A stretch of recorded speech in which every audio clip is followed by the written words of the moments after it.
na ukaona ni vizuri uje ule nasi, naomba upate kusimama. Kama uko mahali hapa na ulisikia nabii,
na ninaomba sana kwa heshima upate kusimama tukukaribishe tafadhali. Makofi wanaposimama. Makofi wanaposimama.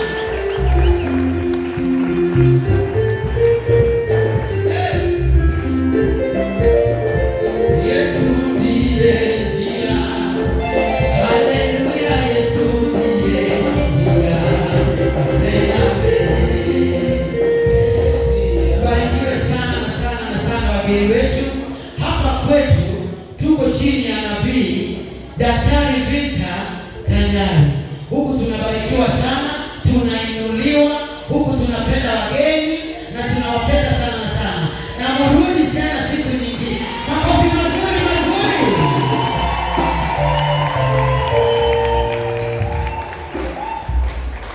Kwa kweli hakuna Mungu aliye na nguvu kama zake Baba yetu aliye juu mbinguni. Wakati kama huu nataka nikaribishe wale walio na ushuhuda. Pate kukuja hapa mbele ili ukatoe ushuhuda wako. Maana aliye na mwana hakosi ushuhuda.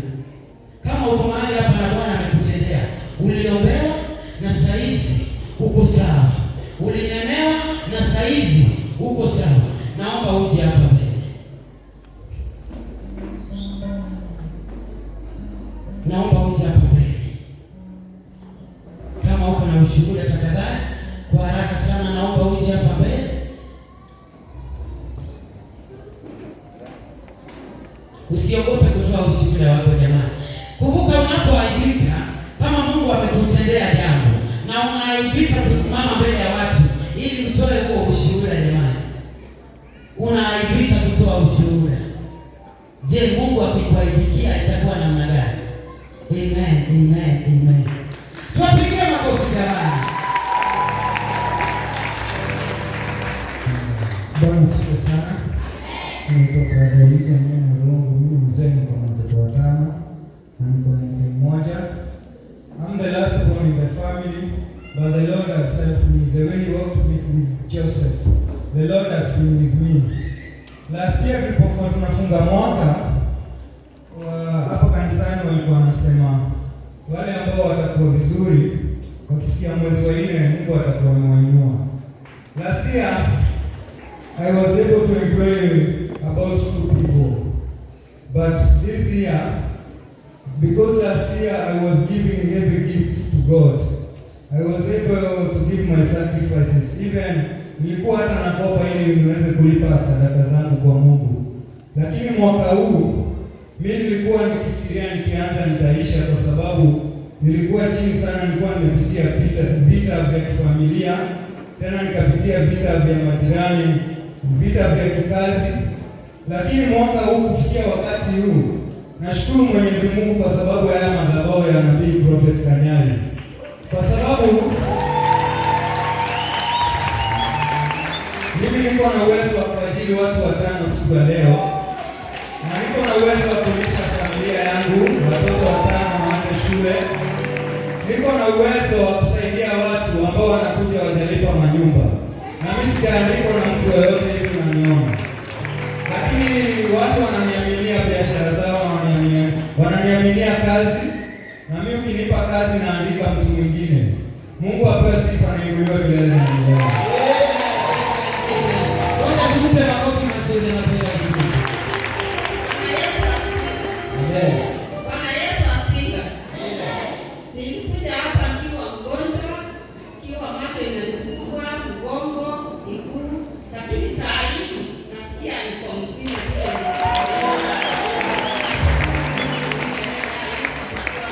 Hata watoto wangu walikuwa wamefukuzwa shule, lakini walirudishwa. Na tukielewana na walimu, hata sijui pesa ilitoka wapi, nikalipa. Saa hii wako sawa. Tumpe makofi mazuri Yesu.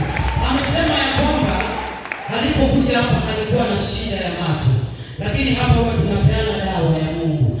Alipokunywa hiyo dawa, saa hizi hapo epo kuona vizuri, na pia alikuwa na karo, alikuwa na school fees arrears. Jinsi alivyotoka hapa, hajui pesa ilitoka wapi. Si huyu Mungu wetu anaweza jamani?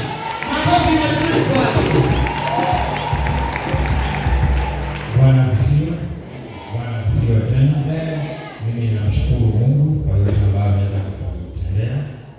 Leo ni mara yangu ya kwanza kufika hapa, lakini Apostle nimekuwa nikimfuatilia sana nabii katika social media.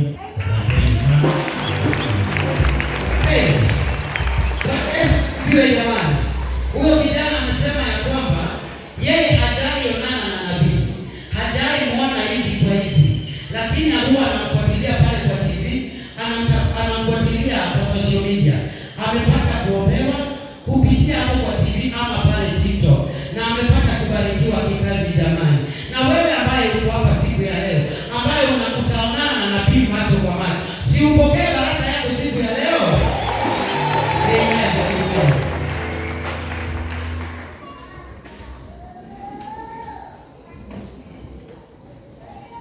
Bwana asifiwe kanisa. Bwana asifiwe. Mko wazima? Sawa, hata mimi niko mzima asubuhi hii ya leo.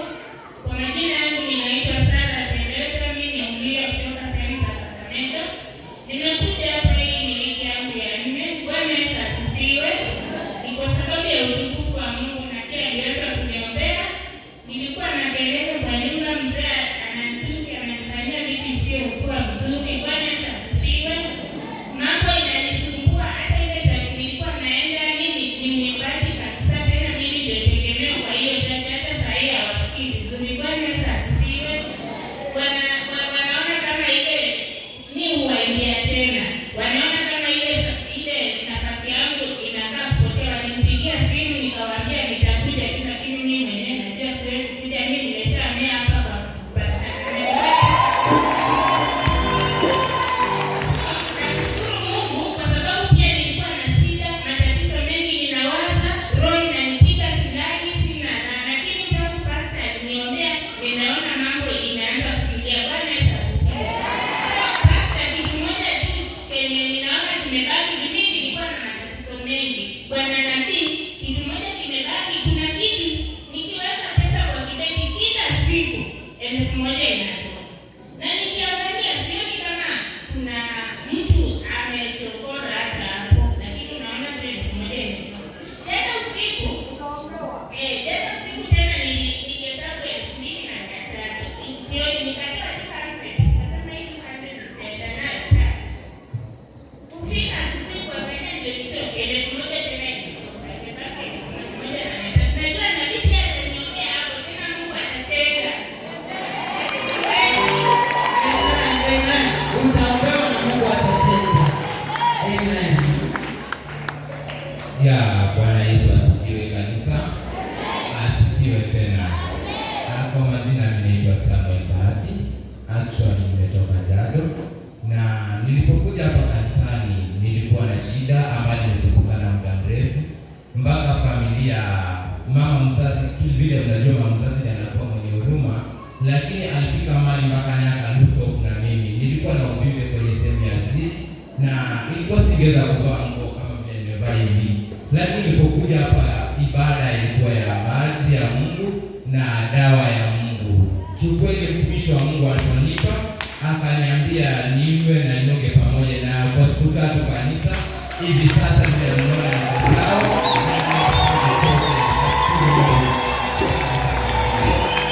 Tupige makofi kwanza jamani.